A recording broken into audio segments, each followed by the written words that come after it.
So we are setting up a full stack app, which is really exciting and is sort of the culmination of a lot of the things we've been learning, where we're starting to put a lot of the pieces together. And this is going to be what we end up with, where Django is like our own REST API server.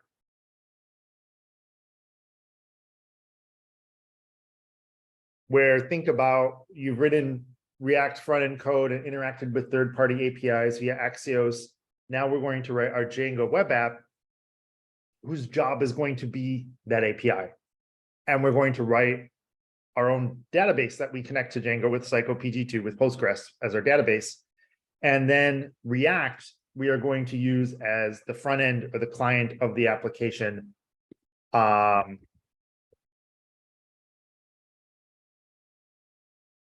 Instead of Django templates.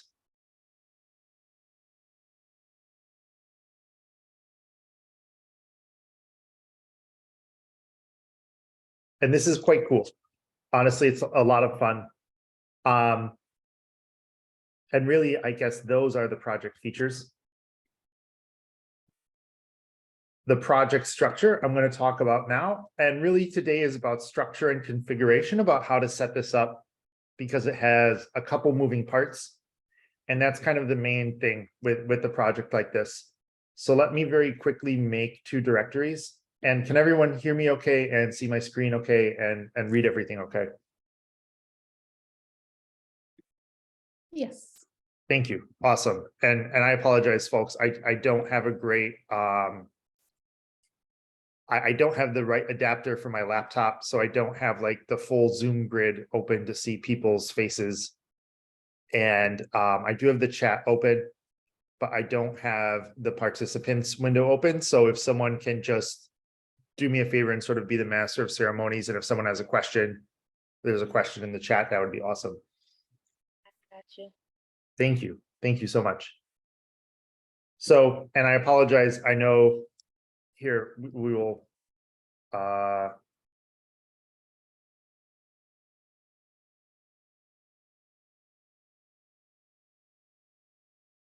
know, is it people prefer the dark mode? Yeah, it's I might jump to my terminal, it might be annoying, but more than happy to do that. I finally remembered. So to get this ball rolling, I'm going to make two directories. Our project structure is going to be, and stepping back, let me show you where I am in the terminal.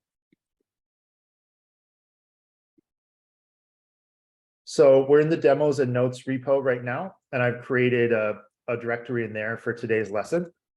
And I created a couple files, a README file, and then a notes file. I'm going to create a couple directories in a minute.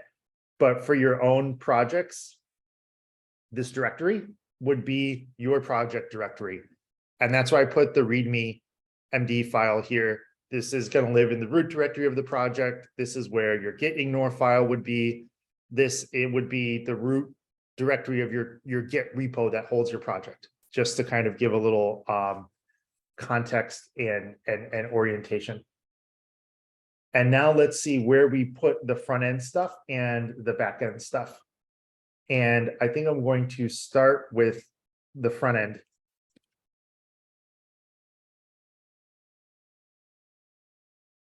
And let's see if I have this command right.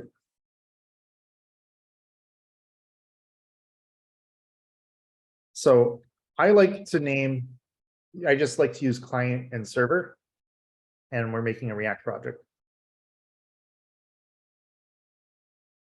So I've got a directory named client. As you know, this has the vite builds everything very nicely for us, and we'll do our work in there. And that's part of our project structure. And then the next part of our project structure is creating the server directory for the backend for our Django application. And I'm going to go ahead and create a virtual environment.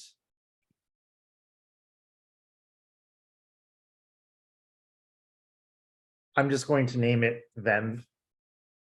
And you can put your virtual environment wherever you want. Because I'm putting my virtual environment in here, I am going to add the vem directory to my git ignore file because we don't want to check the virtual environment into version control. And now I can install Django. And we're going to install a couple other things, but that's the main thing today. And just to get us started.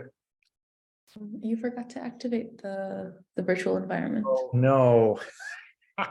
Thank you so much. Where did Django get installed? That's an interesting question. It's installed on your Python version. Okay. Like the regular one, yeah. Thank you. So that is a key step that I missed there, is activated in the virtual environment. And let's try this again.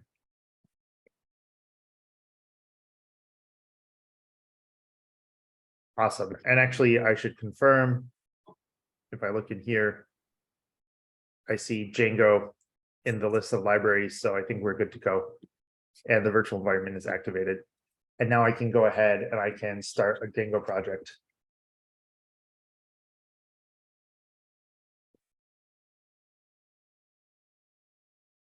And I'm just going to use server as the name for this. And before I do that, I'm going to make sure I'm still in the root directory of my project, which I am.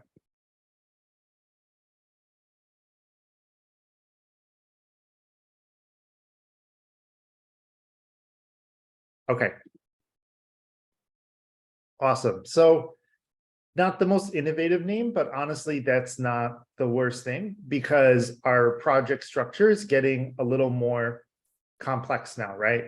So just to recap, we have a client directory where all of our React code and things related to Vite live, and where our package.json file lives, which holds all the dependencies for the front end part of our application. We're really kind of building a distributed application now, right? We have two different programs. We have the client and the server.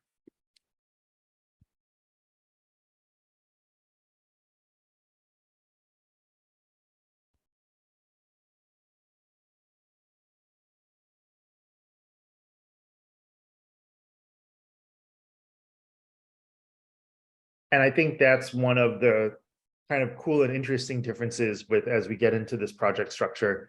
And let me just check in and see if people have any questions so far.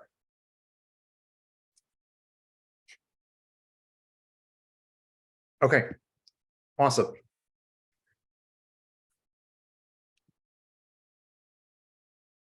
So there's a couple setup things that we need to do now to really connect Vite and Django together. And that's sort of the main task. Our project structures. And I'm sorry, can I break in for just a minute? So then this is your most common structure. The Django world lives in the server directory and its subordinates, and the JS lives in the client directory. It is a very common project structure. There are others, but this one is extremely common. I like it. I think it's very straightforward. You will see this too, like not just with Django, like even if you were using the JavaScript backend framework Express, where we're running our JavaScript on the server with Node.js, you would have one directory named client that might have your front-end React code or Angular code, and another directory named server that had the Express application. The advantage, if a project is big enough, you might have two separate Git repos, GitHub repos for the client application and the server application. Like you might have separate teams then, they might get deployed to production in different ways. Like as things get bigger, stuff like that tends to happen. However, a lot of times in the real world, even if a code base gets bigger, especially if it's managed by one team, and depending on how it's deployed into our production environment, into the cloud, this is a common architecture. Like the advantage of this is, you know, when we want to deploy this to like an Amazon Web Services server, there's one Git repo that I pull, that I clone on there, and we'll see that probably not this week, but next week. So there are a lot of advantages to consolidation. The sort of extreme road with this, by the way, is what's called a mono repo, where you just have a whole bunch of projects in one Git repository. And you describe that as extreme, you said? Well, it is basically there's two approaches, right? Every code base, every application has its own repository or some share a repository. And they both have different trade-offs. A mono repo is an approach where everything shares one repository. And I think that's what Google does. They don't actually use Git and GitHub though. I think they use something called Subversion. In general, it's a good idea to give different projects their own Git repos. Here obviously is where it's a little bit of, it actually makes more sense for us to put the two together. So if you build those two things in an isolated way, how do they connect? It strikes me that there could be a trouble where if you're not careful with naming conventions, yep, there could be broken connections, paths. How do you organize the synchronization or signaling between those two to mitigate that problem? Yeah, that's a great question. That's a little bit outside the scope of this. The short answer is there are two parts to that. One is, even in the same repo, we still need synchronization, like for routes and API calls and things like that. That always needs to be kept in sync. On a bigger team, that's where API documentation becomes very important. And then I'll share this website link with everyone later. There's sort of a design pattern called the 12-factor app that really leverages using environment variables, where you like design your application in a way that makes it very easy to configure it to deploy in multiple environments. We're going to see a little bit of that now when we get into the configuration part. And I think that'll be really interesting. And you'll see like some of the couplings and some of the points where we could separate stuff more if we wanted to. And very cool, thanks. Yeah, no, great question. And I'll be sure to share the 12-factor app link with people after class, because that's a really good one to see. So there's a couple things to set here and a couple like points of coupling.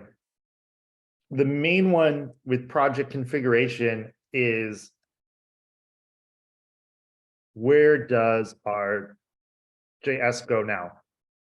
Where do our static assets, where do those go now? Because up until now, we've had all our JavaScript here. And then if I run the Vite dev server, there's like a little Vite web server that's running. And that's what's hosting the application. So there's really two core features here, actually.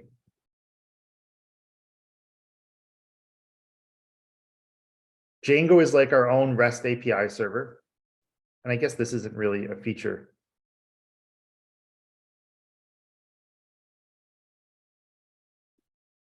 Django is hosting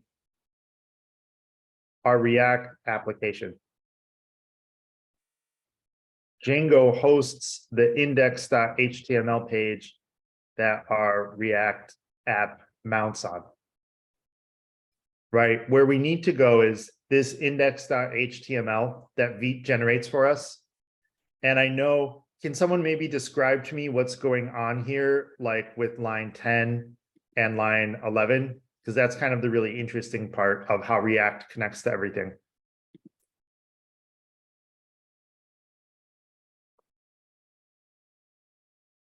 So let's take a look. Let's look in the source.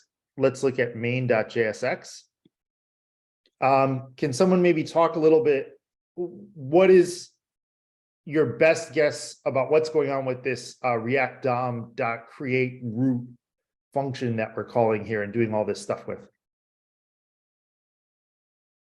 And I can't see hands up, unfortunately, so feel free to just talk. Doesn't that basically inject the code into that root div in the index.html? Exactly. Exactly. Yeah. There's two things going on here. We're taking all of our React code that we've written that we import from that file. We import from this file here, the JSX being sort of JavaScript with some fancy syntactic sugar. React DOM connects our React program to the DOM, and it connects it to a specific DOM node. And so that's why this first argument here is document.getElementById. Or I apologize, that's the only argument. And then we're calling this render function on document getElementById, which is also some React stuff. Yeah, so like we are attaching our React application to that DOM node, which is why over here, I apologize, over here in the other index file, index.html, we have this div with the ID root. And if we look back at main, that's the element that we're grabbing by ID. So if I got rid of this, we'd get an error and our React program wouldn't run and wouldn't attach to anything. So that's how React gets connected to the index.html page for a single page app where you have all this interaction, but there aren't page refreshes going on. Do people have questions around that or things that they'd like me to dig into more? Because I know we're still getting used to React and it's got a lot of moving parts.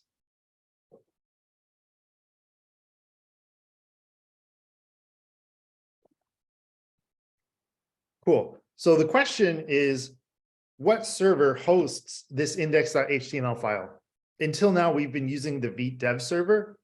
That works great for development.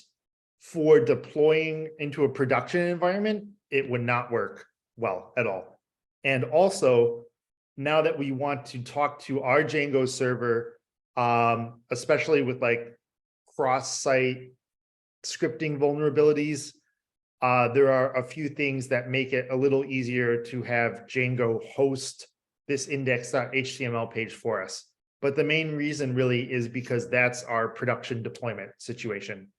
And we're not going to see it today, but what's very common is you have a different way you configure and host the front end and the back end, the client and the server, for development than you do for production. So the pieces that we have to connect are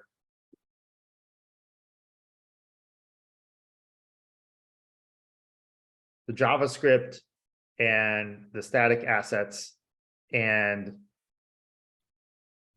Django needs to know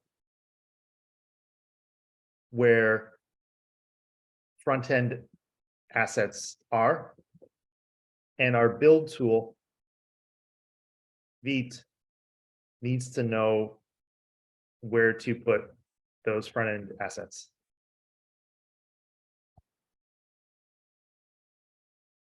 And let me consult my notes, and then we will start making this happen.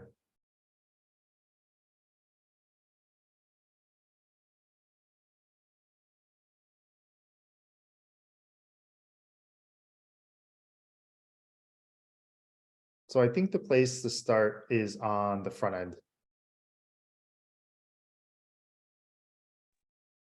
So can you scroll up like 3 lines, please? Yeah, absolutely. I'm sorry. I should have mentioned also, I don't think today's a good code along day because this is more kind of structure and configuration. No, right. I'm just taking notes on this though, because I have a project in my head. So I'm like, what am I learning? For sure. Totally. Totally. Yeah. Yeah, and of course, you can start either on the front end or the back end. Yeah, that's a good point. You don't necessarily have to start on the front end. That's just kind of where I'm used to starting. But the two major files that we need to modify are, actually, I will write this down. We will have to modify the vite.config.js and our Django configuration. Mostly, and I believe it's settings.py, which we're familiar with. But the Vite one is a little new, and we haven't done a ton with this one yet. And the best place to start when learning new stuff is always with the docs. And I would definitely recommend taking 15 minutes at some point and just reading a bit through the Vite docs, because now that we're getting into the front end world more, it is like all of this build configuration stuff where kind of like all the magic happens. Like I'm about to basically type out a bit of magic, and it's not really magic, but we just have to read the docs to understand what's going on here. And in fact, let's see if I can find base. Yeah, so this is, I guess, I don't know why they put it under shared options. This is where I think Vite can be a little confusing. But this is something that we need to change. This is the path where stuff goes. So I think really the asset handling is probably the starting point for a lot of this documentation. And this is like, whether it's with Vite or with Webpack, this is kind of how the JavaScript world works these days.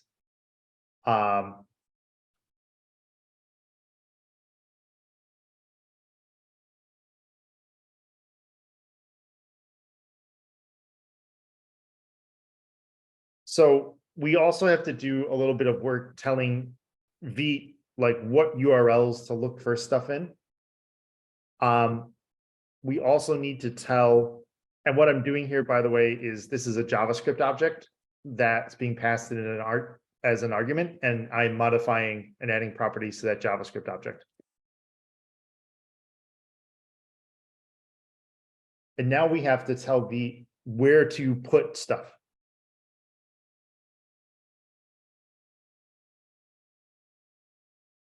Oh, sorry, I was looking at my guide code and it was wrong. So we are going to have to go ahead and create this directory if it doesn't exist, and I will do that in a moment.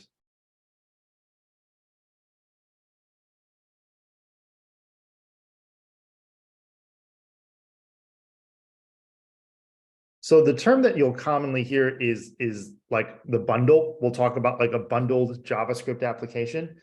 And this is the JavaScript files with everything with React, image assets, or JavaScript files with like URLs to image assets, like CSS files. Vite is going to do all this fancy stuff and bundle up our whole front end app and stick it in a directory. So that's kind of the first thing that we need to do. Then these are some sort of utility sort of cleanup functions or settings rather.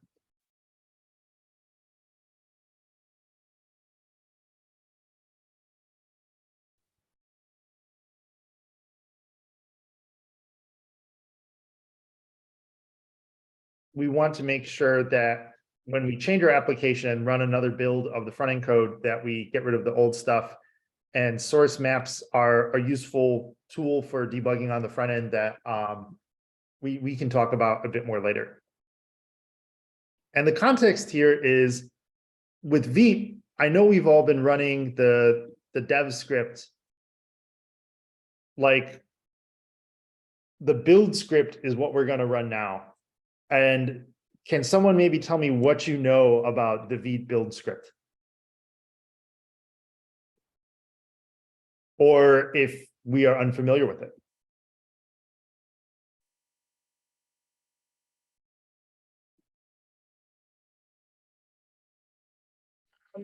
According to Google, it's you use it when it's time to deploy the application. Yeah, totally.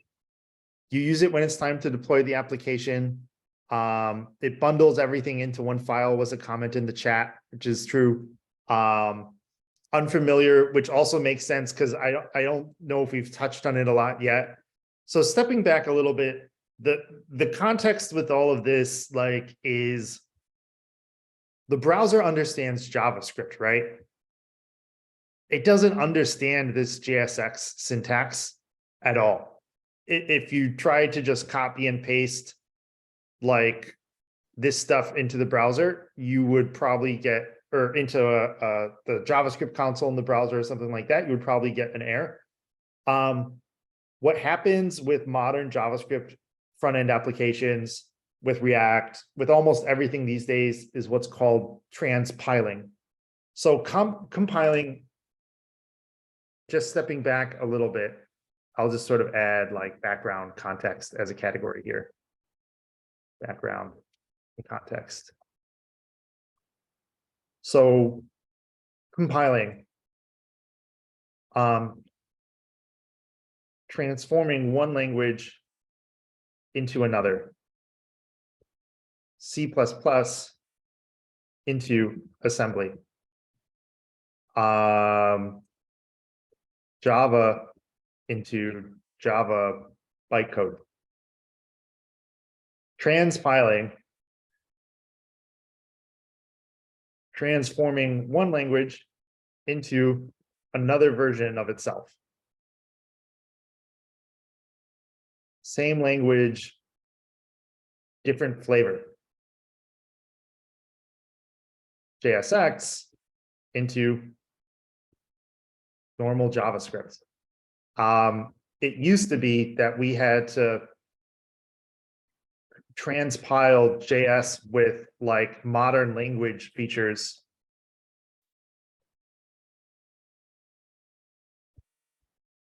into like old JavaScript. And the history here is we've looked a little bit at this website, Can I Use? But let's find JavaScript class. This is a great example.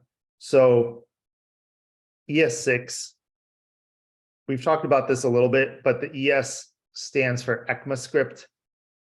I don't know what the ECMA stands for, but that is the name for like the definition of the JavaScript language, like how it works. If you wanted to go write a new JavaScript virtual machine for a browser, like Chrome has V8 as its JavaScript virtual machine, then you would want to follow the ECMAScript standard. There have been a bunch of different versions of the JavaScript language. ES6 is one of the more recent ones, though it's been around for a couple of years now, around 2015. Just to make life confusing, it came out in 2015 and it's called ES6.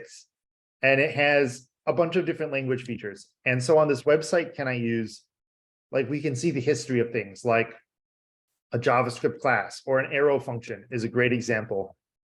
They did not used to exist in JavaScript for a long time. And they weren't supported on browsers. So for a long time in the JavaScript world, there would be like new features added to the language that browsers didn't support, and we had to transpile our JavaScript. I would use a tool like Vite on my computer before we deploy to production, before any of this goes into the browser.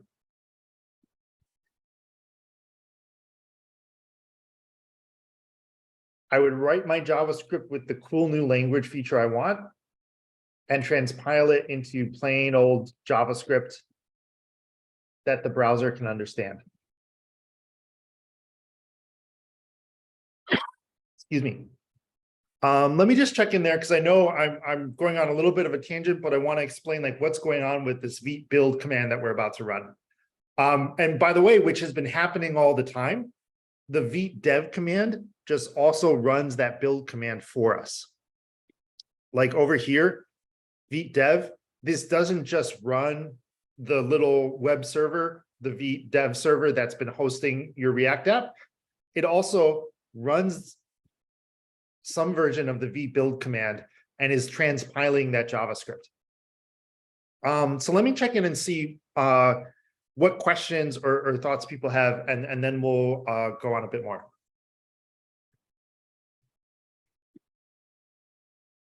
And I just want to check into, is this useful context? Is this a little too much? Is this making sense, or it's kind of coming out of the blue? Especially over Zoom, it's hard for me to tell sometimes, so I just want to check in with the class. I've got a question. I think it might be something you're going to get into here in the future, but when you go to run your React application, do you do it through the virtual environment or outside of it? That is a great question. The Python virtual environment has no effect whatsoever on our front-end code, our JavaScript code, and our React code. The Python virtual environment is only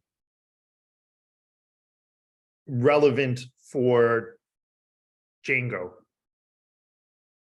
And really relevant for installing Python dependencies, Django and other libraries, and for making sure we're using the right version of the Python language. The virtual environment, by the way, like, it messes around with the shell a little bit, but it doesn't do anything crazy. Like, we could actually take a look at, you know, every time we start a virtual environment, we run source bin activate. We could take a look at what this does. And I can't quite parse through all of this, but this is kind of the key thing here. Like, a lot of you have seen that the shell, the terminal, is a programming environment, right? You can run commands and you can write programs called shell scripts using this little programming language. And in this environment is where we're doing all our work. And there's one particularly important shell variable called path. And every time you run a command, like if I type Python, the way that the terminal knows where to find the Python language is it looks at this path variable, and it looks through the list of directories, the directory paths here, to find Python. And somewhere in here, right here, you can see it says full stack app venv, the path to my virtual environment. That's what happens when we start a Python virtual environment. It might do a few other things, but that's really the main thing it does, is it modifies that shell environment variable, the path variable. And if I deactivate the Python virtual environment, and I look at the path again, note that before, when the virtual environment was activated, one of the paths on that variable, one of the URLs, and each of these is separated by a semicolon. It's essentially a big string separated by semicolons. So we had the path to my virtual environment here before, and now it's gone. And if I activate the virtual environment again, I'll just source them in. And so all this command is doing is the source command says, read a shell script and execute what's in there. And so when I run this activate shell script, it changes my command prompt and it changes the path. And now we have this back there again. And that's why we don't really have to worry about it with regards to our React code or the front end part of our distributed application, our client application now. Is that helpful context, and did that make sense?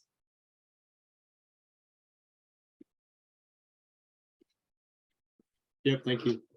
Yeah, for sure. Yeah, that's a great question. I know, especially for those of you on Windows machines with WSL2 and virtual machines, there's like a lot of moving parts. And so with the Python virtual environment in particular, I wanted to share that it's not like a virtual machine or Docker or anything like that. It's basically messing around with our shell environment variables, stuff that feels a little bit like magic right now, but really isn't magic. And I would totally recommend at some point, like, pick one of your virtual environments, go to the bin directory and look at the activate script. They have different scripts for different shells, like if you're using bash versus ZSH versus fish. And just skim it. I don't understand what 2/3 of this does, to be completely honest. I just saw path. Okay, path gets changed. That's kind of how I figured this out. And also just to get used to that this stuff isn't magic. And let me make sure that the virtual environment is activated. Cool. Yeah, no, that was a great question. So just to step back and recap, and I'll close out a couple files as we go to. Like we don't need that one. I don't need the git ignore, and I don't need main.jsx. We don't need index.html. So what we're going to be doing is using this vite build command. When we run it, it's going to look at this vite.config.js file. And we're now telling Vite, hey, inject some information into our React app. Like if you're looking for like certain kinds of URLs, put static up front. And when you bundle up the application, put it here in this directory. Go up one level out of, and it's based on where the vite config file lives. So the .. means move up one directory out of client, move into the server directory and into the static directory. And as to your point, Jim, this is definitely like coupling between our two applications. And what the 12-factor app talks about is how to use environment variables so that you can not have that be hard-coded. But for us, honestly, this is fine. And often like this is a perfectly valid approach to hard code this information because this is going to be our project configuration and our project structure. So is there a difference in thought between enterprise level websites and projects, things on the scale of Nike and Target and the popular news stations? Where do you segregate and break these things apart? Is there a, when do you put them all in one? Do you always segregate them? What size you have to be to start that thought? Yeah, that is a great question. It really depends on the size and the company and the deployment environment. There are a bunch of different approaches, and there's not, honestly, the only kind of guiding principle is pragmatism. Like as a software engineer, pragmatism is always a good guiding principle. There's an acronym, there's a saying, you ain't gonna need it, YAGNI. Because as programmers, we love to design things and come up with abstractions and structures. And the truth is, until your program starts getting big, we don't need that stuff.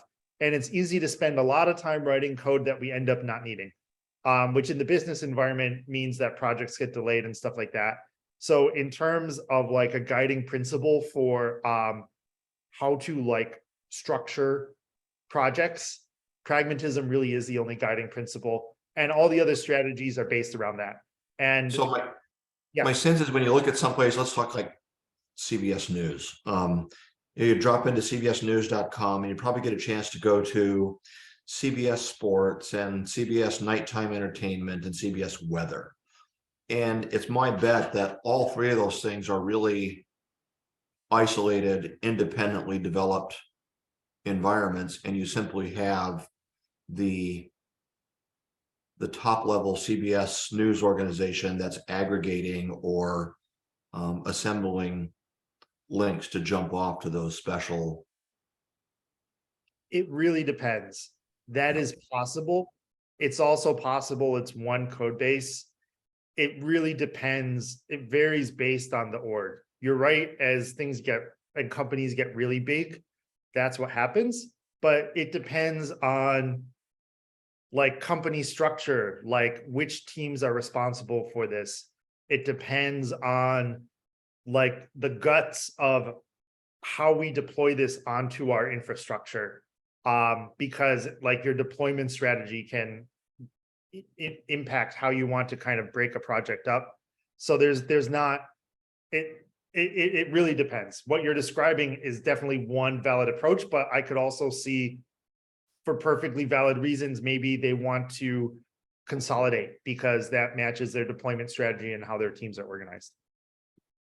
The 12-factor app, that's a really good resource to read. And I think that's the right starting point for this kind of stuff because it lays out like good principles that a lot of companies are following these days. And we're starting to get into this more. I do want to continue with this so that we can set up the complete configuration and see that working. So I'm gonna keep on rolling a bit. And I think the next step for me now is probably to do some of the Django setup to make sure that we're going to have a static directory for our stuff to go in. And I might miss a step there. I might need a little help. But I'm gonna at least get it started. I haven't created a Django app yet, which I think is okay. And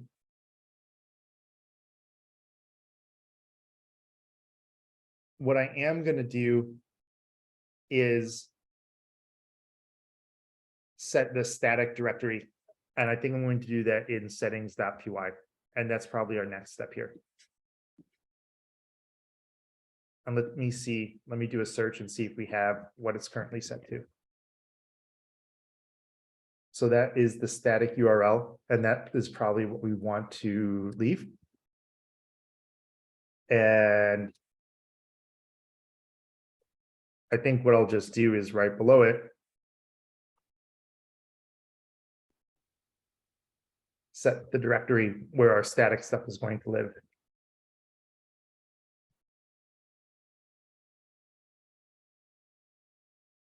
And with configuration stuff, it's very normal. You might spend an hour or two researching and then write one line of configuration code. That's just kind of how it goes with configuration stuff. And I'm going to make sure that this base directory is what we think it is. I'm going to make sure that this all goes where I think it should go. So I think what I want to do here is create a directory named static. I believe that's at the right level. Let's find out. The way I'm going to test this is I'm going to run that vite build command. So I'm going to go into the client directory where our front end application is. I confirm I'm there because I've got the package JSON. And we've got in there the build script, and let's run that.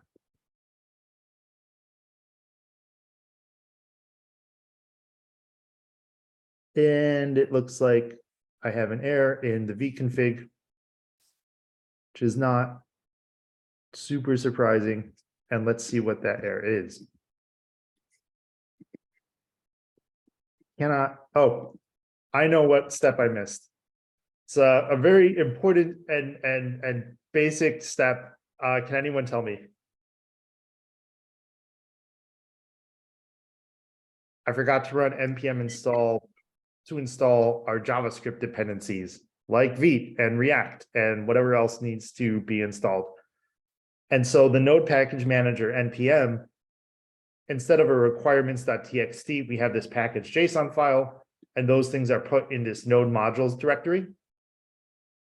And Vite has very nicely created another .getIgnored file for us.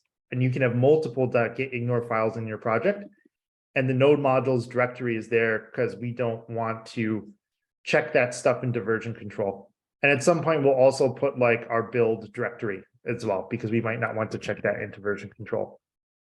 So let me try this again, and we'll see if we have success. Awesome. So that works great. The next step is to make sure it went into the directory that I think it did. And indeed, it did. So let's look at what this build step did, because this is a lot of the magic. So we told Vite, build my application, bundle everything up. Vite has always been doing this for us. It's just been doing it under the hood when we run that dev server command. We told Vite, go put it in this directory. Move up a level outside of client to server into static. Notice that it has copied everything. We still have this index.html file here. We still have all our source code here. We still have our static image assets in the public directory here. The build command, at least the way we've configured it, doesn't delete anything from the client directory. So like everything is safe. It creates copies. It's creating like the new application that's actually going to run. And we have all the same stuff. We have the index.html. And note that the URLs for what we're loading, they now start with /static. And that's part of what we set in the vite config, so that when our browser loads this HTML page and talks to Django and says, hey, find this image for me, find this JavaScript file for me, find this CSS file for me, that it's looking in the right place and Django knows where to look to find it. All the CSS has been bundled into this one file. All the JavaScript has been bundled into this one file that Vite has created for us. And we call these things assets. You'll hear us talk about JavaScript assets, CSS assets, image assets. This is not really meant to be read by people. This is why we call it transpiling. This is the JavaScript. You know, there's no way I could like read and interpret this, right? It's not assembly language. It's not binary, but it's not really meant to be human readable. We have transpiled our JavaScript into like much more condensed JavaScript that the browser will run more efficiently. And let me check in and see what questions people have, because this is a new thing as well.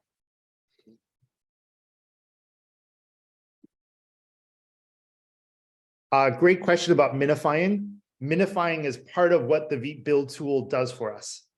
Minifying, by the way, is getting rid of all the spaces in a JavaScript file. So like the text takes up less space when we send it over the internet. Variables get renamed, all sorts of things happen. Like if we were using a JavaScript language feature that the browser didn't have yet, this build tool would probably do what's called a polyfill and like recreate it in a simpler way, like with older language features. So all sorts of interesting stuff happens during transpilation. Kayla, great question. No one writes all of this. We haven't talked about this. I never built a compiler in school, but that is like kind of a capstone project for a lot of people and an amazing project to do one day. There's a whole theory like how you write software to compile software or to transpile software. So someone wrote the Vite build tool and wrote all the logic to transform that JavaScript from one form into another, which is super cool. Has some complicated parts, also not as complicated as you might think. Like we've done a lot of stuff where it's like, hey, if the number is 14, return this Roman numeral. So it's a lot of if-then logic and switch cases and things like that. There is undoubtedly more to it than that, but there's also a lot of it that is just not magic at all. And then a lot that's just sort of like hairy edge cases that you figure out over experience. And that's also like a whole team of people doing that. Or maybe one person starts it off, but they have a lot of experience. Yeah, I would love to learn more about that world, and I don't, to be honest. But like everything, it's not magic. And in fact, we can see comments like here's an environment a placeholder for an environment variable. It says secret internals do not use or you will be fired. So someone clearly was having fun while writing the Vite build transpiler. Any other questions before I move on? And this is a great time for questions. Yeah, sorry. My net went out after you created the static folder. Can you quickly summarize how that asset's got in there and what that's for? Yeah, totally. We can go over it a bit more later, but what I did was, and I'll run the command again, actually, this build command. And that is coming from our package.json file, and it's a vite build script, and it's using this vite.config file that we modified. And it takes our source code, this JavaScript, the CSS and everything, it bundles it up, it transpiles it. It's still JavaScript, but changes it, minifies it, makes certain, like, does a whole bunch of modifications without actually changing how it works. And then sticks it in that server/static directory. And now Django has this in its server directory, which is just going to make our life a little easier in terms of setting up the Django hosting and everything. And I think that should be the next step for me, is we should get our Django server running and make sure that I have this working and that it's not just all like the pieces aren't connected. So let me go ahead and start the Django server. And for that, I will have to move into the server directory. And I kind of like having multiple terminals open at this point, and then I can do my client work in here, my server work in here. I might have 3 or 4. You can change the terminal color, which is a great way to keep track of things too. We'll just do like red and green. So I'm in the server directory. Let's see here, Python m manage py. I want to say run server.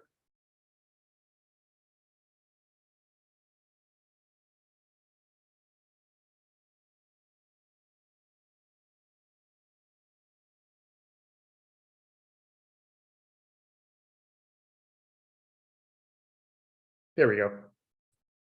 So server started. Let's make sure that it's going.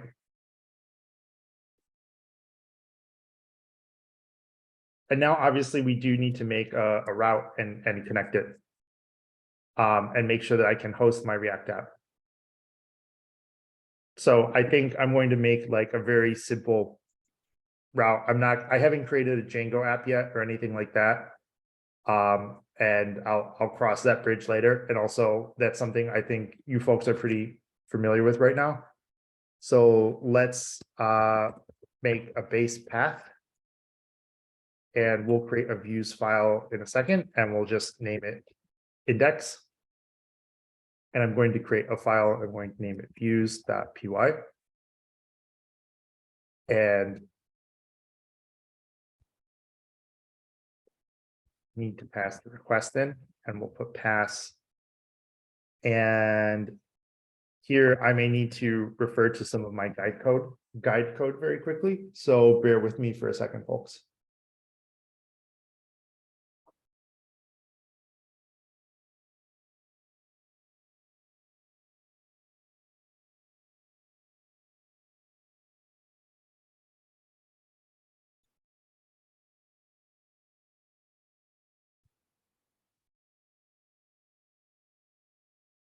Let's see here.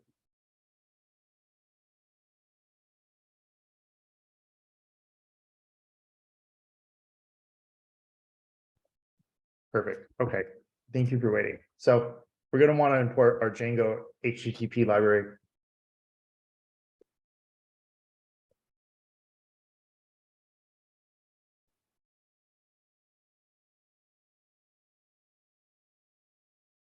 And let's see, unused, got it. There's probably a better way to do this, but I'll just put a print index there. We will say homepage equals open, and then I'm just going to open that file from the static directory.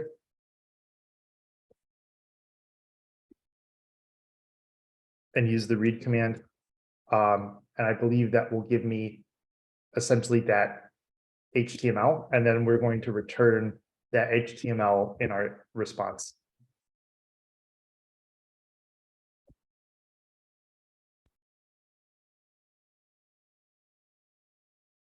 And now the question, of course, is if this works. I think most of these I can ignore. Missing function or method docstring. That's not a big deal. Request is not accessed. That's also not a big deal. I haven't properly set up my VS Code, so we can probably ignore this as well. We'll see what kind of errors we have in the terminal.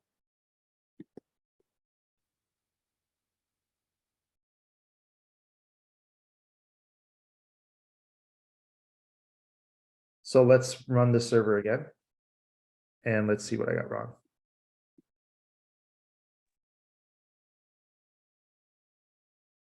Name views is not defined. I need to import views into the path, into urls.py.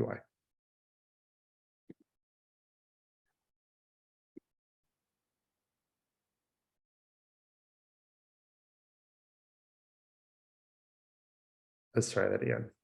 So the server seems to be okay. So I'm not getting any immediate errors. And in fact, we're seeing Vite plus React, which is great, though it looks like something is not quite right with the Vite image asset. Jason, yeah, I need to import from views. So Gabo, about making a Django app, you're right that for a bigger project, you want to make an app. I just wanted to show how the pieces get connected. So to keep it simple, I just didn't make a Django app yet. But now what we have is our Django server is hosting our React application.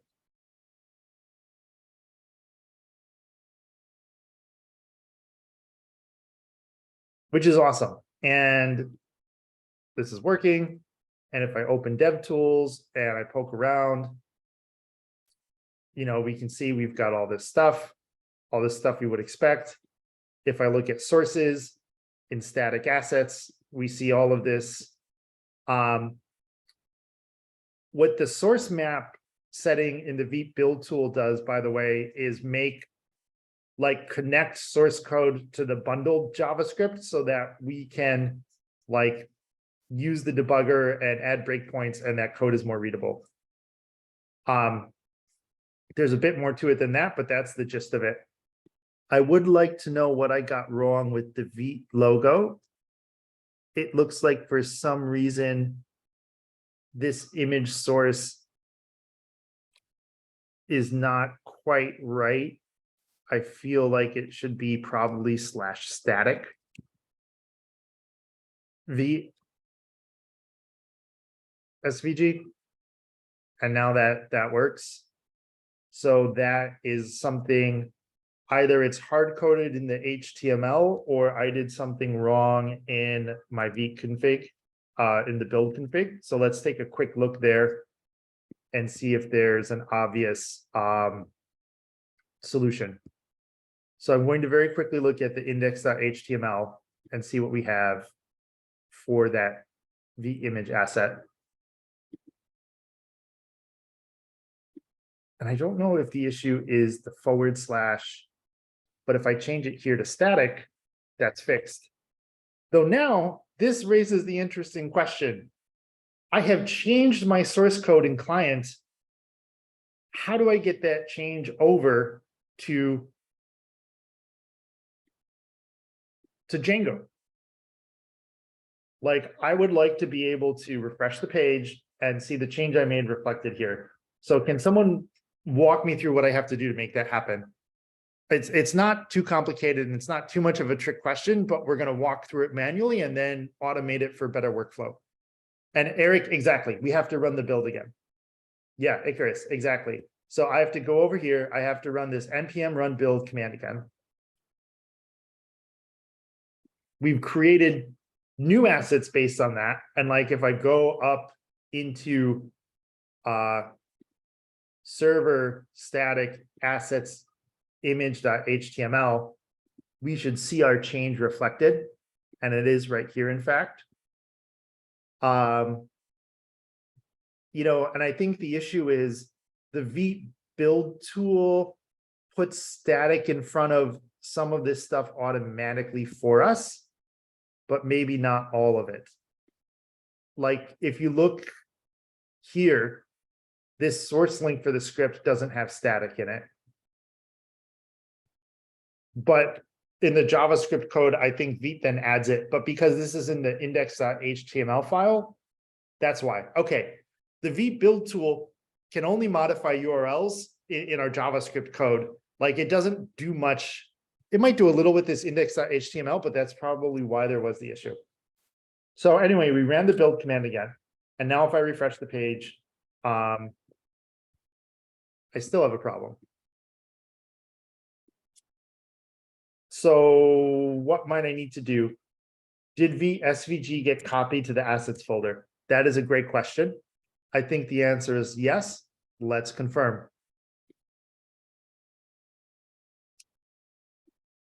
There is SVG right here.